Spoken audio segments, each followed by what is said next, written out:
We got to start the intro.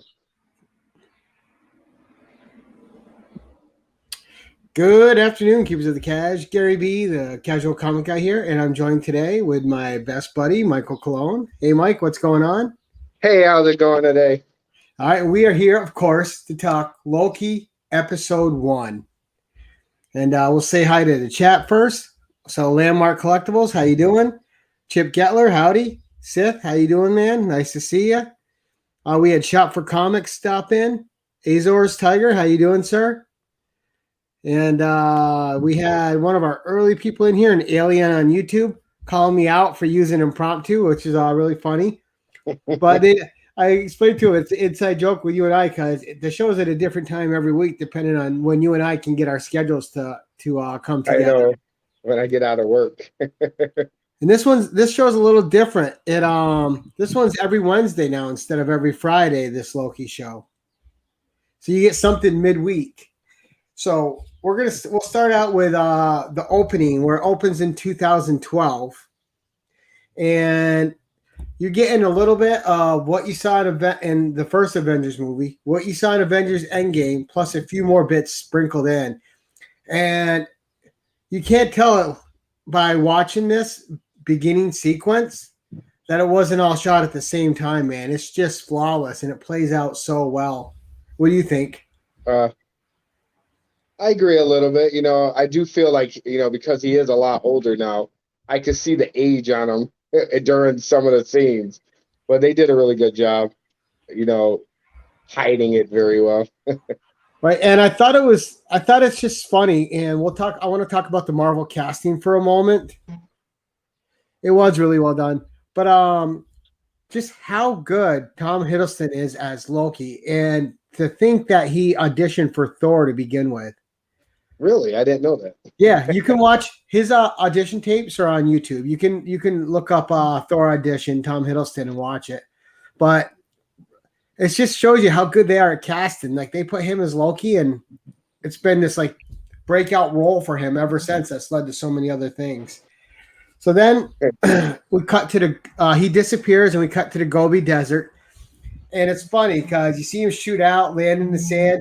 And you see him jump up and go to a high point right away because Loki obviously lacks the confidence and he wants to look superior over everybody else. And he starts going into his whole spiel, which he was going into from the first Avengers movie until the Time Authority shows up. And no one there cares who he is. So he's trying to give this grand speech. Nobody gives a crap. And the Time Variance Authority shows up. And I don't know how this scene played out for you because he goes up and approaches him about the Tesseract. And then we get that awesome, like you're moving in 1/16th time where she cranks him in the head and you see those lips keep waving as he gets hit. Pretty much. I don't know about you, man, but I was rolling. Was that a good scene for you? I enjoyed the scene. That scene actually had me worried about the show, though.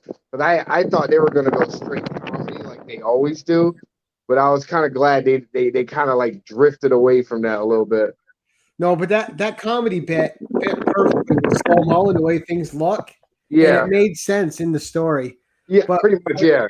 When they cranked him in the head because Loki's so overconfident and you just saw him going, I almost peed myself a little. I was laughing so hard. It was so good. I can imagine you laughing too.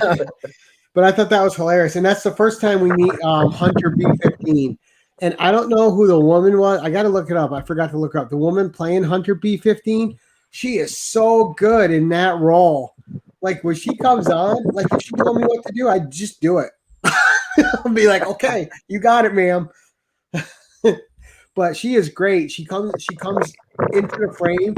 She commands the authority right away. And whoever that actress is playing Hunter B-15 is great, especially her interactions with Loki and Agent Mobius. I thought were great. Well, what a great addition to the universe. I don't know. Did she have the same effect on you? No, I'm just joking. I don't know. Like I said, I don't know the comics like very well like everybody else. So, I was just taking everything in as I was watching it. Well, yeah. So you know who she was? She's the one who hit Loki, and she's the main officer. Yep. Azor's got it. Wunmi Masaku. I hope I did. I hope I pronounced her name correctly. But oh, dude, she was fantastic. Every time she was on screen, I was really enjoying myself. She was just great in that role, and just the constant calling everyone under bullshit that she does is hilarious. And so we're gonna get to when he shows up there, and it's really funny. So you got her escorting him around the time variance, and Loki's getting the feel of the place. And what's great too is this is still the Loki before he went through all his changes and became a better person. And I thought what they did a good job of setting up in this episode, which is something you had to do, is this whole episode was about kind of catching up his character from the past with his character he ended up being in the future, emotional wise and growth wise. And because in the movies and in his regular timeline, it took him a long time to become to the maturity level he was at when he died. Yeah, from no. So they had to find a clever way to incorporate that growth into this episode.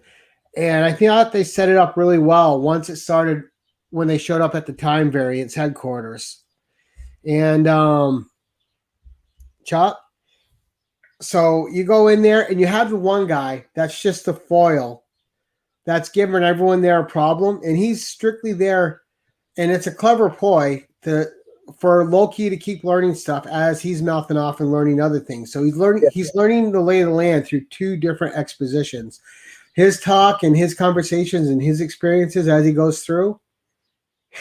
And then plus those of the other guy that is just being a royal pain in the ass going through, the guy who won't take the ticket. And when he's in the elevator and that machine's there, I thought was hilarious. This is Asgardian leather, and he's making a big show of it, and then the thing just shoots it off his body, and he drops through in his prison uniform. I thought it was great.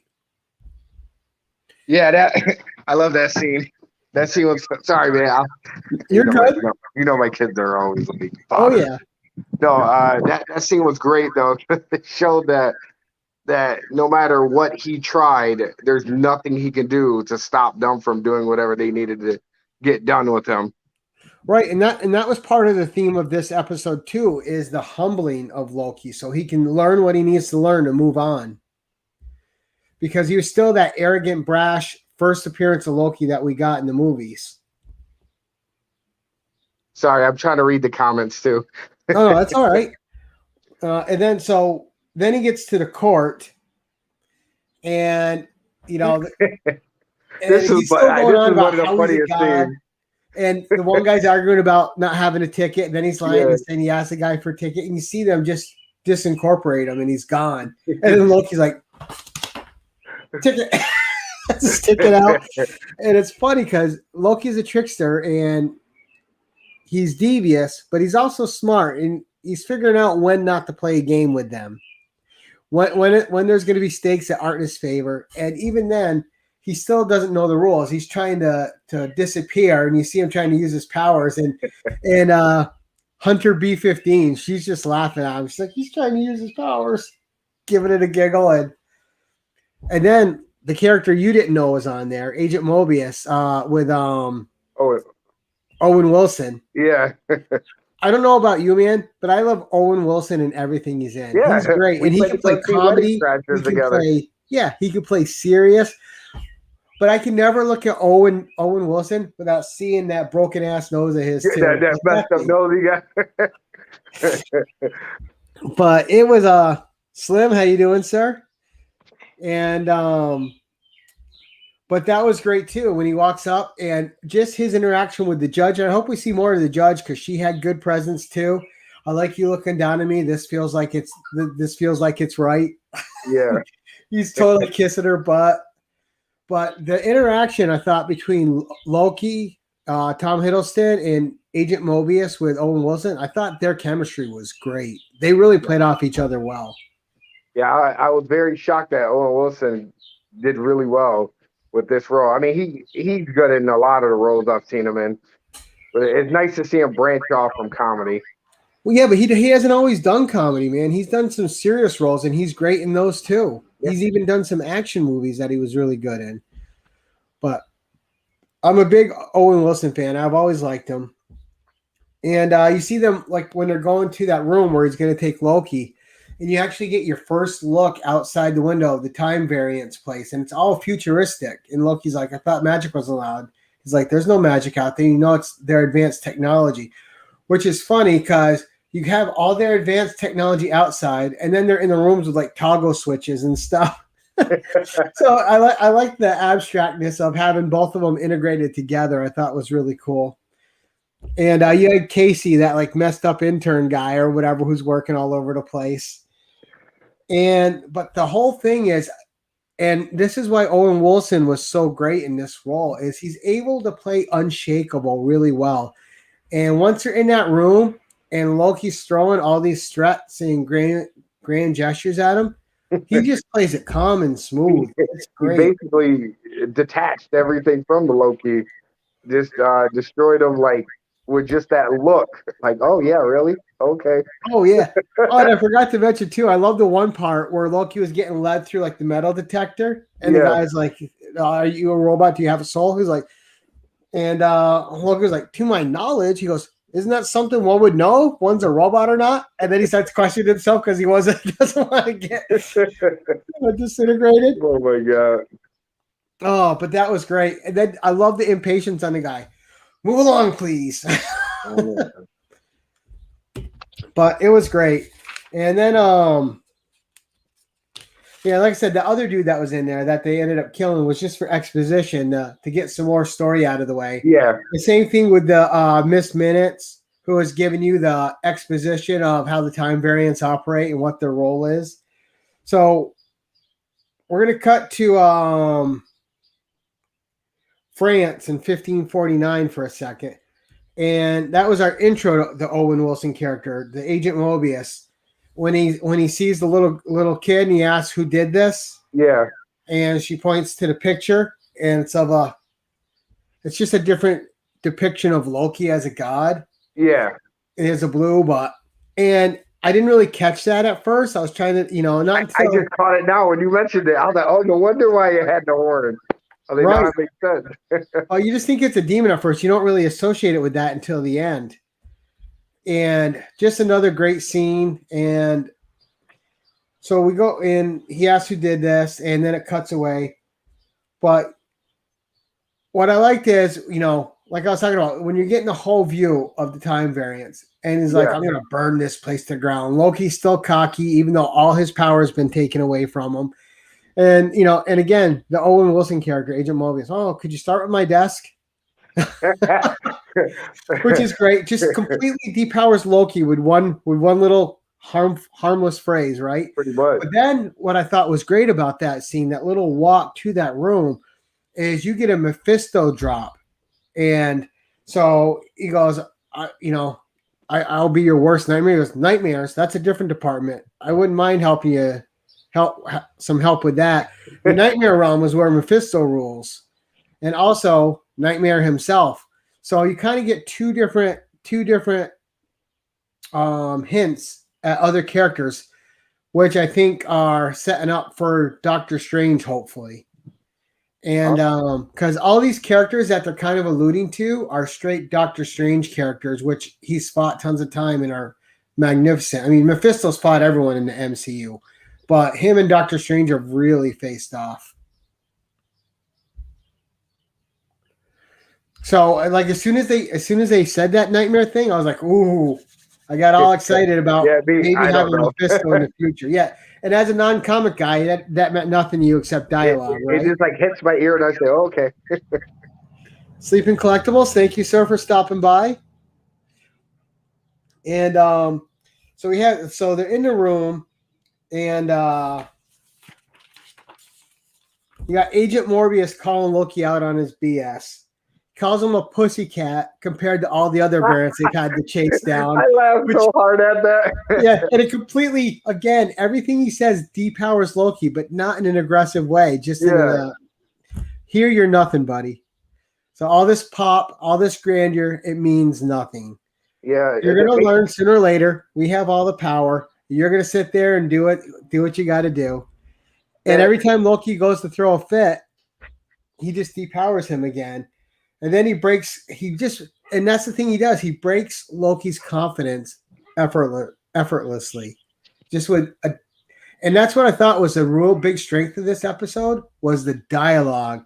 This is some of the best written dialogue I've seen on any movie or show in a long time. It's spot on. It's clever. And every piece of dialogue furthers the ends of and furthers the plot of and moves it along. Yeah. Okay, they're just saying hi. All right. But and then he gets that great line when he's going through Loki, we're gonna play your greatest hits. And of course he uses the time switcher on the time thing on Loki when Loki goes to attack him and puts him back. He goes, for someone who was born to rule, you sure do seem to lose a lot. You might say it's in your nature. And then Loki's really mad because he feels like he's being mocked. But at the same time, you can see that Agent Mobius does have a respect for him, but he doesn't fully respect Loki unless Loki can get to the place he needs Loki to get to. Yeah. But he just wants Loki to be honest of who he is. So how did that whole scene in there play out when he's going through with Loki, showing him all, and then showing him the parts of his future that Loki doesn't know actually took place yet? Yeah, I know, man. That was the best part of the whole show for me was because then you're seeing Loki seeing like his future, how it was supposed to play out, but it never did play out, and he's kind of like in disbelief, saying no, it's not real, but. He's then you get to see like the emotions he's getting watching his mother die again, but he never actually witnessed that. So I really love that scene. Oh, it was great. Everything that took place in that room was great, and especially just when he's playing. Oh, you're also good at escaping, and he shows all the different escapes, and especially when he gets zapped by the bridge, you just see all the money floating in the air by the Asgardian bridge. But yeah, and that's the thing that really affected Loki. Like he was all pop and arrogance until he saw his mom, and then you saw, like every little boy who loves his mom, you saw the veneer start to break on Loki, and you started seeing more of a true Loki, and that's when all the realizations started breaking through for him, and he tells Loki, you weren't born to be king. He's giving him the hard truths. You're born to bring pain, suffering, and death, and your role is actually to help others achieve their best versions of themselves, which is a blow to Loki's ego in itself. Yeah. So his existence isn't even based on him becoming the best version of himself. It's based on helping others become the best versions of themselves. I mean, and I guess no matter who you are, wouldn't that be a blow to your ego? Yeah, it does. And you know what? That whole line, when he was speaking to him, I actually thought of like another story that was very similar. I don't know if you've ever read the story of like Final Fantasy 15, but that whole story is basically the same thing. Like there's a god, like the time gods are basically pulling the strings for every single thing going on in the world. And that's how this whole thing is going. Like Loki thinks that he has free will to do whatever he wants, but everything is already right. The whole time stream is laid out already. There, the future, the past, the present. There's no deviating from it. So it makes me wonder are they gonna come up with a way to let Loki basically deviate from that whole timeline? And I think that'll happen. Loki is still going to look out for Loki first and foremost. So I think by the end of this, you're not going to see you're not going to see Loki gone. No, especially since the Doctor Strange movie is called Into the damn it, what's it called? Come on, Gary. The Multiverse of Madness, right? So the Doctor Strange movie is the Multiverse of Madness, and I think this series, more than anything else, is going to play into the Doctor Strange movie because the WandaVision did. This one's going to play into it more because this is about the multiverse. So you might see a bit of a deconstruction of the Time Variance Authority, I think, by the end of these 6 episodes. Yeah. And I think the Doctor Strange movie is going to help clean this up. I think that's where you're going to see Loki more, and you're going to start seeing all these other time streams in the multiverse, because you're going to see the multiverse with the Spider-Man and all the different planets. And the multiverse is a thing which I know you don't know about, being a non-comic guy, but it's a big deal in Marvel Comics. It's a big deal in DC too. Yeah, well, there's a bunch of people from the multiverse that um, came from their time stream and ended up in our time stream, like Spider Gwen. You know, because the Gwen Stacy of the MCU reality Yeah. died, and then you get Spider Gwen, who's in the universe now. But and the same with Miles Morales. Miles Morales wasn't Spider Man in this universe. He came from another universe. So Well, they're really being smart, and they're setting this all up slow, so it all makes sense, especially to viewers who aren't familiar with the territory. And little shows like this are laying that groundwork out. And yeah, I think we're going to see that too, Slot. Wait, hold on. So then you get to the one big thing, which kind of really throws Loki, because he's not prepared for the question. Ask him if he enjoys hurting people. And then that's something that's kind of left there for a while. And then you see Hunter B-15 come in. Loki steals the time switcher from Agent Mobius and escapes again. And then that's when we get the cool scene. And this scene sets up more than people realize. When he goes to get the Tesseract, it's just kept in a desk drawer. And you see all the Infinity Stones. You see a bunch of Infinity Stones in there. And Casey, that guy Casey, says, oh, yeah, some of the guys, we have a ton of them. Some of the guys use them for paperweights. And so you have this place, the Time Variance Authority, where all these universe-affecting powers have absolutely no effect when they're in the time variance. The Tesseract is useless. The Time Stones are useless. Just what kind of power does this place have? And they convey all that without having to beat you over the head with it. It's all done by visuals and simple conversation. And in that scene, it's really important because you really see the mental switch in Loki when he realizes just how much power this place has. And he doesn't have any.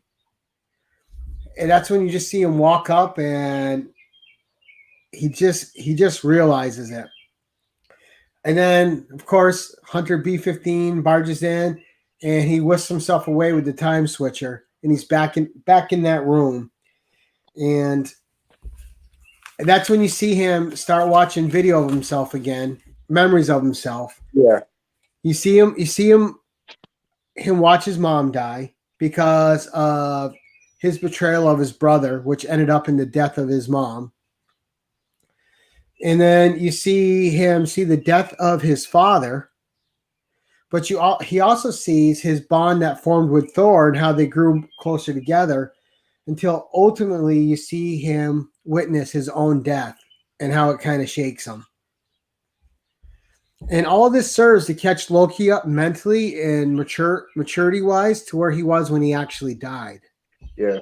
That when the one scene I liked during that whole thing was when he was watching like that scene between him and Thor bonding after the death of Odin, or the spiritual release of Odin, whatever you want to call it. Right. But just seeing his face and seeing that he finally made amends with his brother, and them fighting it during Ragnarok together and everything. And then right, and then he's not the outcast he felt he was. Yeah. So you can see that it kind of opened his eyes a little bit. Well, and it's great too, because again, and I think a lot of people are looking at is the journey that happens in this first episode. They basically took Loki from the 2012, what he was in that, and actually mostly caught him up to the mentality he had when he died. And they did it all through dialogue and showing experiences throughout this first episode. And it was just probably some of the best writing I've seen in a movie or TV show. Like, everything served a purpose in this. Nothing was left on the floor. Nothing was added that was just extra and fluff. Everything furthered the plot forward. Everything moved the character of Loki forward.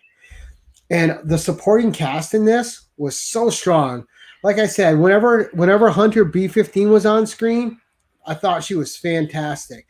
Whenever Owen Wilson was on screen, fantastic. And whenever all three of them were interacting with each other, it was great. And then just like you were talking about, Loki realizing that free will is the biggest illusion of all. Everything's already set, and just to have to come to terms with that is something almost incomprehensible. Pretty much. It's a very big slap in the face to your life. So, and then you got the hilarious scene when after Loki saw that and Hunter B-15 re-enters the room and they have their little fight and he gets the time collar on her. And he's just being Loki, right? He's just being Loki. He's being a little dick and he keeps reversing it, and she's coming in and out. Stop it. Stop it. Stop it. Then, oh, but it was so good, so clever. But so that was a little break from the heaviness of what was going on with the scene, and then it goes back to the heavy emotions again, where Agent Mobius comes in. He's got his time rod ready to zap Loki with, but you can see the change in Loki. He's realizing his position. He's realizing he has no place to belong, and all that is played so well within a minute's time by Tom Hiddleston, man. The realization, the facial reactions, just the acting. And also with the Owen Wilson character, Agent Mobius, when he's evaluating, you can see the understanding that he knows what's going on with Loki at that moment. And, when he asks Loki, tells him that he really does know himself when he asks him a question, and he's like, it's all part of our, do you enjoy hurting people? And he's like, well, no, I did it because I had to. Felt like I had to. It's part of the illusion. The cool, elaborate trick conjured by the weak to inspire fear, which is all Loki was up until that point, trying to project something he never really was. Yeah. And that was all by what he experienced in his life journey. Pretty much. And then you have Mobius going, a desperate play for control. And then Loki calls himself a villain, and Mobius is like, I don't see that in as you at all. And I thought like that moment too was a great bonding moment for those two. And especially since Loki saw the truth in everything Agent Mobius had been telling him. So this guy has just been straight with him, telling him absolute facts, not bullshitting him in any way, not talking down to him, just telling him like it was. I don't know. What do you think of all that whole scene with those two? Yeah, I'll tell you, man, it's leading into something great, and just seeing all the emotions that Loki had, just all rushing into him, and seeing how Mobius wasn't like, he didn't lie to him, he didn't like bullshit him like you said. I'm trying not to curse. That's okay. You can say bullshit. Basically, let Loki down, like let him down, like basically showed him a story on what he did and how he became, and he still could be the person at the end of how he was at the beginning of Endgame or Infinity War. That self-sacrifice to help Thor. Right. So, if it was a self-sacrifice. It was because Loki tried to save his brother at the end. Loki's a complicated character, and the thing they've done great in these movies is they've really developed the Loki character quite a bit. They've really done justice to that character by making him not one-dimensional. He's got a lot of layers, and he has his own panic buttons that get pushed, and he makes bad decisions. And that also humanizes Loki quite a bit for the audience. You see him making his mistakes. You see him trying to learn from them. Sometimes it's too late to learn from it for him, and just stuff that happens in life. And then you get the offer. The fugitive variant is killing Minutemen, and we go to Oklahoma, 1858, And then you see the Minutemen just being murdered and burned alive, and by this shrouded character who you know is a version of Loki. Yeah. But they're not showing you what version of Loki. But that whole scene, I thought it was shot well, and it really ended it on a serious note to set up the next episode. And I thought it added quite a bit of weight to it, that there are going to be stakes in this series. And the first episode, and I thought out of all the first episodes of the 3 series we've had so far, Falcon and Winter Soldier, WandaVision, I thought this was by far the strongest first episode out of all the series. I agree. It was the best one. Definitely. I thought it was the best written. I thought it furthered the plot better than any of the other first episodes in any of the other 2 series. And you know me, I love both of them. Yeah. But I thought this one just hit on all cylinders and did everything it needed to do for a first episode. But it also didn't feel like a setup episode because the story they were telling you was so good. Where I thought at times those other 2 episodes for Falcon and Winter Soldier and WandaVision, I still thought those first episodes, as good as they were and how much I liked them, they still felt like setup episodes to me. Yeah. This was a setup episode without feeling like a setup episode. The Falcon and Winter Soldier definitely was a setup. I agree, Jason. I wanted to gouge out my eyes watching the first episode of WandaVision. Sorry for everything. And I really loved it, but this one by far is the best of the 3 series. Oh yes, I agree. I mean, my gosh, the writing in this first episode was so good. Like I said, I don't know if you feel the same way, but I didn't think there was any wasted dialogue in this. No, every ounce of conversation that went on in the episode meant something. It was great. Right, and it furthered the plot. Let's see. What's Chip Getler saying here? Yes, it is slow. I thought going into this would be campy, but it turned out much better than I expected. See, and and it's funny because I think the first 2 series they had their divisiveness amongst the audience, and so far I haven't heard of anyone that really hasn't liked Loki. Where with the first 2 series, you had people that really liked it, like me, and people who just thought they were okay. Yeah, but this one, man. Great writing, great actors. Everyone brought it. And I like when they introduce these new characters and it's an actor I never heard of, and that actor hits it out of the park. Like the Judge, like Hunter B-15. Like both of those characters are just great. And just no BS. And it's tough waiting for another episode. It was so good. It was so good. So let's get the overall views.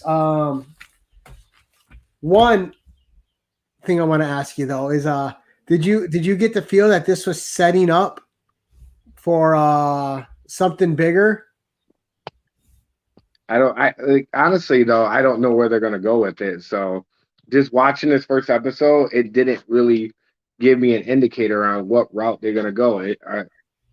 I feel like it'll be too big if they go like the time rate, the 3 time people, if they go that route. It just felt like they were just gonna focus more on going after the alternate version of Loki or whoever that person is killing everybody.